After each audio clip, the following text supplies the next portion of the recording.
สวัสดีค่ะวิดีโอสอนทำกระเป๋าจิ๋วค่ะลายกระเป๋าจิ๋วนั้นได้สอนทำไปแล้ว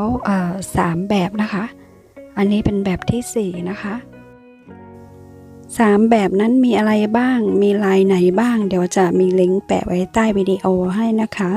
เผื่อว่าใครสนใจอยากจะลองทำดูนะแต่วิดีโอนี้จะมาสอนลายแบบนี้นะคะ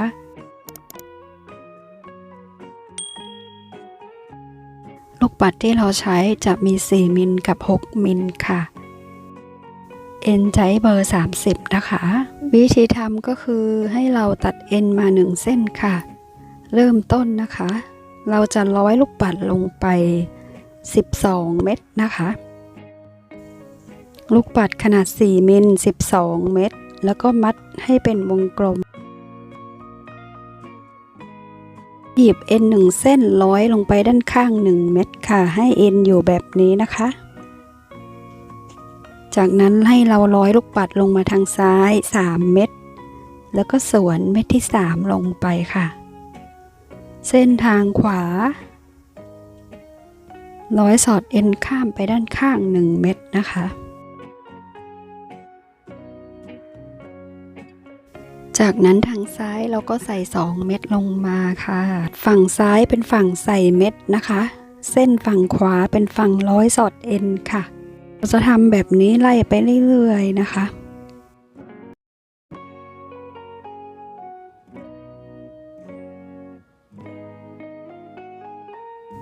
ใส่2 เม็ดสวนลงมาขวาอย่าลืมร้อยสอดเอ็น1 เม็ดทุกครั้งที่สวนลงมานะคะทำไปจนรอบวงเลยค่ะ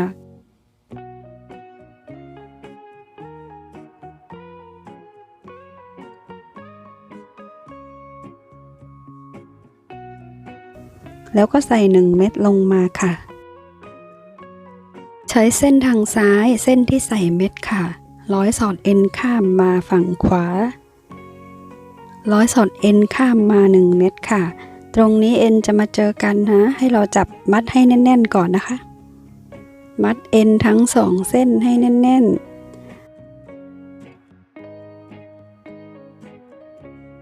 หยิบเอ็นทั้ง2 เส้นมาค่ะร้อยลงไปทั้งหมด12 เม็ดนะคะเราจะร้อยไปที่เม็ดฝั่งตรงข้ามนะคะ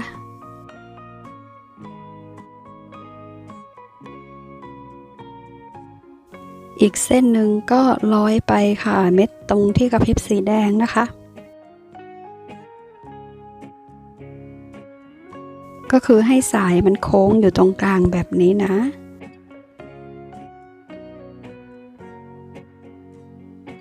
เส้นทางขวาก็ร้อยสอดเอ็นข้ามไป2นะคะ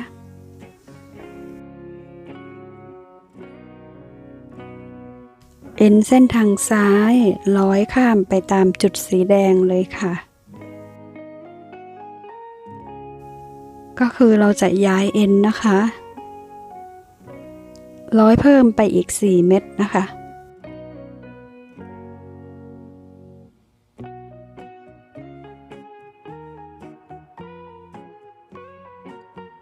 อีกเส้นหนึ่งร้อยมาค่ะ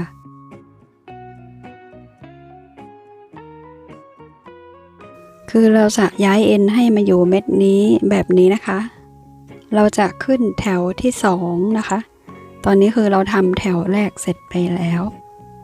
ขึ้นแถวที่2ใส่ทางซ้ายลงมา3 เม็ดค่ะขาวม่วงขาวนะแล้วก็สวนเม็ดสีขาวลงมาค่ะเส้นทางขวาก็ร้อยข้ามไป1 เม็ดนะคะ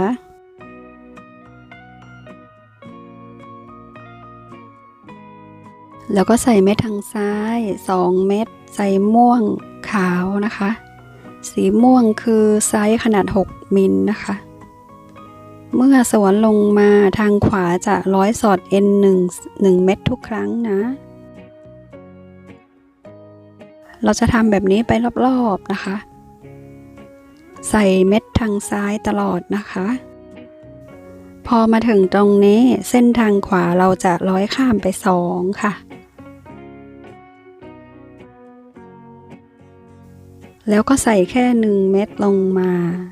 แถวที่2เสร็จไปแล้วนะคะแบบนี้นะคะต่อไปเราจะขึ้นแถวใหม่ค่ะใส่3เม็ดทางซ้ายจะสังเกตเห็นว่าเป็นสีม่วงหมดเลยนะคะเมื่อสวนลงมาทางขวาร้อยข้ามไป1เม็ดค่ะซ้ายใส่2ลงมาค่ะขวาก็ทำเหมือนเดิมร้อยข้ามไป1เราจะทำแบบนี้ไปเรื่อยๆจนรอบวงนะคะใส่2เม็ดสวนลงมาขวาสอดเอ็นข้ามไป1ทำไปรอบๆเลยค่ะ2เม็ด2เม็ดนะคะ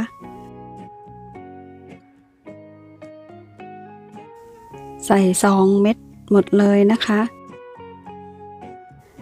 พอมาถึงตรงนี้เส้นทางขวาเราจะร้อยข้ามไป2นะคะปกติเราจะร้อยสอดเอ็นแค่1นะแต่พอแถวมาบรรจบกันเราจะร้อยสอดเอ็น2แล้วก็ใส่1เม็ดลงมาค่ะมัดให้แน่นๆเลยค่ะแถวที่1 2 3ทำเสร็จไปหมดแล้วนะคะต่อไปเราจะขึ้นแถวใหม่ค่ะดึงเอ็นมา1เส้นร้อยไปด้านข้าง1เม็ดค่ะดึงปมที่เรามัดแอบเข้าไปด้านในนะคะงานจะได้ดูสวยๆนะคะต่อไปเราขึ้นแถวใหม่ตรงนี้ค่ะเส้นทางขวาให้ร้อยสอดเอ็นข้ามไป1นะตรงจุดนี้ก็คือจุดมันจะอยู่แถวเดียวกับหูจับตรงด้านข้างนะคะเฉพาะตรงจุดนี้ค่ะที่เราจะร้อยสอดเอ็น2นะคะตรงนี้ให้เอ็นอยู่ใน2เม็ดแล้วก็ใส่2เม็ดลงมาค่ะ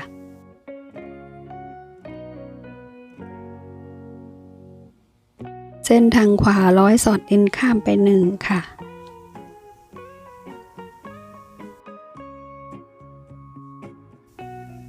แล้วก็ใส่ซ้าย2เม็ดค่ะสวนลงมาเลยค่ะใส่ซ้าย2สวนลงมาขวาสอดเอ็น1ทำแบบนี้ไปเรื่อยๆก่อนนะคะใส่ซ้าย2ลงมาค่ะถึงตรงนี้ขวาจะร้อยสอดเอ็นข้ามไป2เม็ดนะคะแล้วก็ใส่แค่1เม็ดลงมา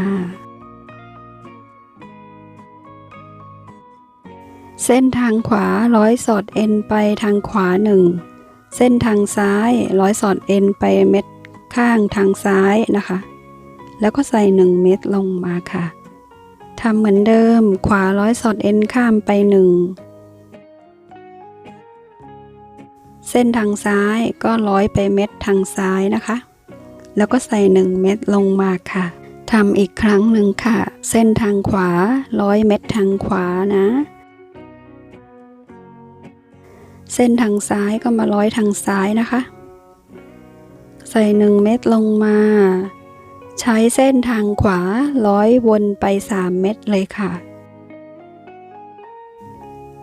ร้อยให้เอ็นมาเจอกันแล้วเราก็จับมัดให้แน่นๆเลยนะคะ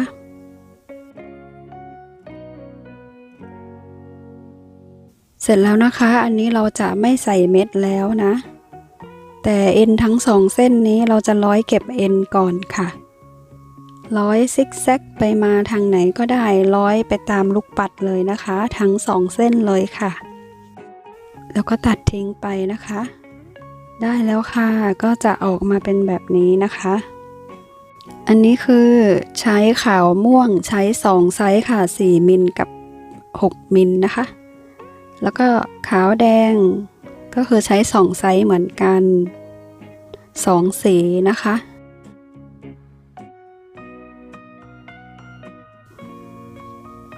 มันจะมีอีกแบบก็คือใช้3สีค่ะมีขาวเหลืองฟ้าคือวิธีทำเหมือนกันนะคะเดี๋ยวจะมาทำคร่าวๆให้ดูนะคะเริ่มต้นทำเหมือนกันค่ะใส่12เม็ดแล้วก็มัดลงมานะคะวิธีทำเหมือนกันทุกอย่างแค่ใส่ตำแหน่งเม็ดเพิ่มสีเหลืองเข้ามานะคะหยิบเอ็นมา1เส้นร้อยไป12เม็ดค่ะ ตรงนี้จะทำได้2แบบนะคะเดี๋ยวจะทำแบบนี้ให้ดูอีกทีนะใส่1เส้นลงไป12เม็ดแล้วก็ร้อยไปทั้งหมด5เม็ดค่ะร้อยสอดเอ็นข้ามไป5เม็ด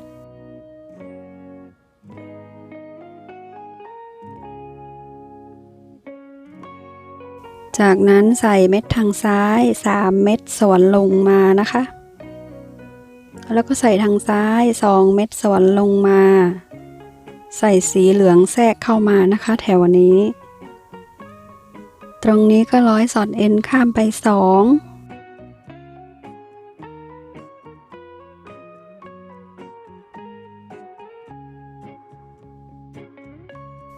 จบตรงนี้ใส่แค่1เม็ดนะคะได้มา1แถวแล้วนะต่อไปเราจะขึ้นแถวที่2ค่ะเราก็ใส่เล็กใหญ่เล็กสวนเม็ดเล็กลงมาค่ะเมื่อสวนลงมาเราจะร้อยสอดเอ็นทุกครั้งนะคะเส้นทางขวา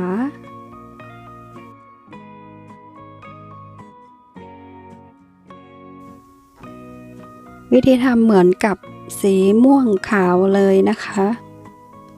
แต่ตรงนี้แค่ใส่ตำแหน่งเม็ดให้ดูว่าถ้าเราจะใส่สีเหลืองแทรกเข้ามาให้เราใส่ตรงไหนนะก็คือแถวนี้นะคะที่เราจะใส่สีเหลืองเข้าไป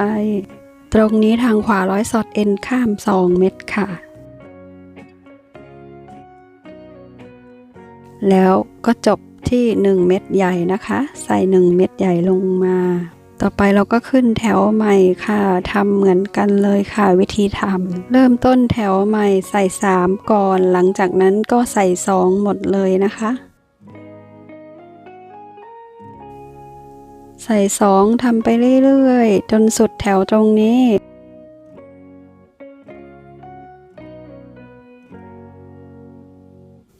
ปกติใส่2แต่พอจะจบตรงนี้เราใส่แค่1นะคะ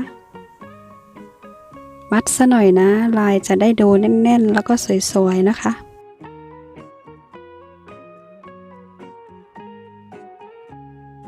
ต่อไปเราก็ขึ้นแถวใหม่ก็ทำเหมือนเดิมค่ะ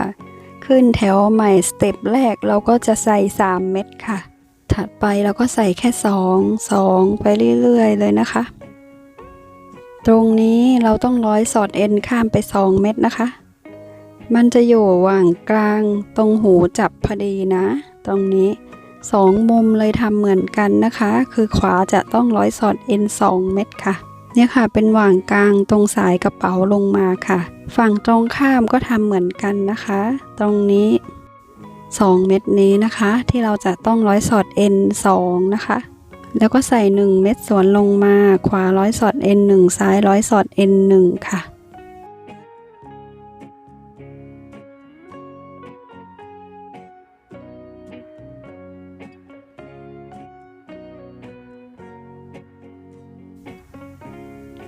แล้วก็ทำเหมือนเดิมทำไปเรื่อยๆค่ะ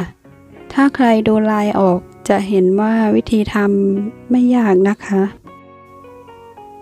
ทำไปสักพักเราจะเริ่มดูลายออกนะคะ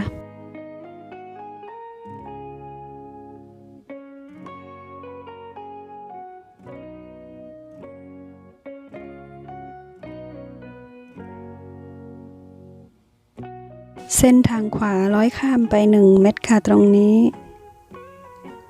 แล้วให้ใส่2ลงมาก่อนนะคะเส้นทางขวาร้อยข้ามไป2ค่ะ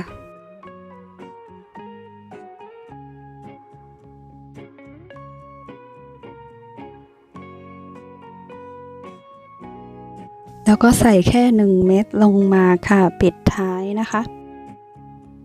เส้นทางขวาร้อยวนไปเลยค่ะไปหาเอ็นอีกเส้นแล้วเราก็จับมัดให้แน่นๆนะคะ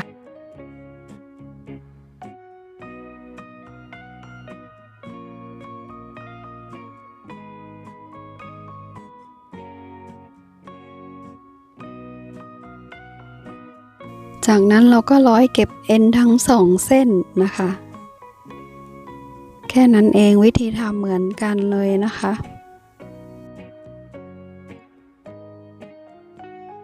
เทคนิคการร้อยลูกปัดให้สวยเราต้องดึงให้แน่นๆนิดนึงนะคะร้อยเก็บเอ็นซิกแซกไปมาทางไหนก็ได้แล้วก็ตัดทิ้งไปค่ะเนี่ยค่ะจะได้ออกมาเป็นแบบนี้ค่ะอันนี้คือ3สีนะคะขาวเหลืองแล้วก็ฟ้าวิธีทำเหมือนกันเราจะแต่งสียังไงก็ได้แล้วแต่เราชอบเลยนะคะใช้เม็ดไซส์เหมือนกันค่ะ4มิลกับ6มิลนะร้อยกระเป๋าจิ๋วมีหลายแบบนะคะมีลงสอนไป3แบบแล้วอันนี้คือแบบที่4และยังมีแบบนี้ค่ะเอานับเป็นแบบที่5แล้วกันนะคะ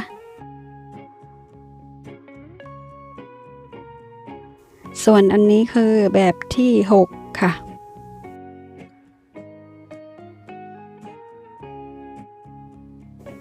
อันนี้เป็นแบบที่7แล้วกันนะคะแล้วก็แบบที่8ค่ะ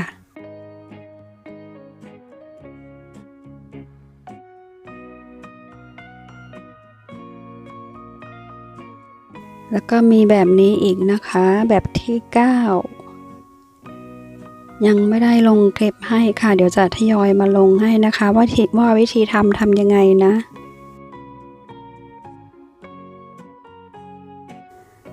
แบบที่10ค่ะแบบนี้ก็ยังไม่ได้ลงสอนนะคะก็คร่าวๆก็ทั้งหมด10แบบนะคะกระเป๋าจิ๋วลงไปแล้ว4แบบนะคะเดี๋ยวที่เหลือจะทยอยมาลงให้นะคะคลิปจบแล้วค่ะวันนี้ขอบคุณและสวัสดีค่ะ